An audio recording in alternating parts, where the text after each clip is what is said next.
یہ ہے وہ مقام جہاں پر حضرت یوسف علیہ السلام نے گناہ سے بچنے کے لیے جیل کو چنا۔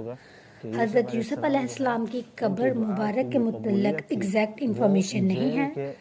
یہ جو چادر ڈالی ہوئی ہے یہ ایک مزار، ایک ان کی نشاندہی کے طور پر حضرت یوسف علیہ السلام کے مزار کے متعلق ایگزیکٹ انفارمیشن تو نہیں ہے، لیکن بعض علماء کے نزدیک حضرت یوسف علیہ السلام کو دریائے نیل میں ایک تابوت میں رکھا گیا۔ بعد میں حضرت موسیٰ علیہ السلام نے ان کو وہاں سے نکال کر فلسطین میں اپنے ساتھ لے گئے۔ حضرت یوسف علیہ السلام کی زندگی سے ہمیں تقویٰ اور صبر کا سبق ملتا ہے۔ تنہائی میں اللہ تعالیٰ سے تعلق ہی اصل کامیابی۔ حضرت یوسف علیہ السلام کو کیسے کنویں سے نکال کر مصر کا وزیر بنایا، اس ساری ویڈیو کے بارے میں 9 بجے فل ویڈیو انشاءاللہ اپلوڈ کر دی جائے گی، ضرور دیکھیے گا، دعاؤں میں یاد رکھیے گا۔ اللہ حافظ، بائے۔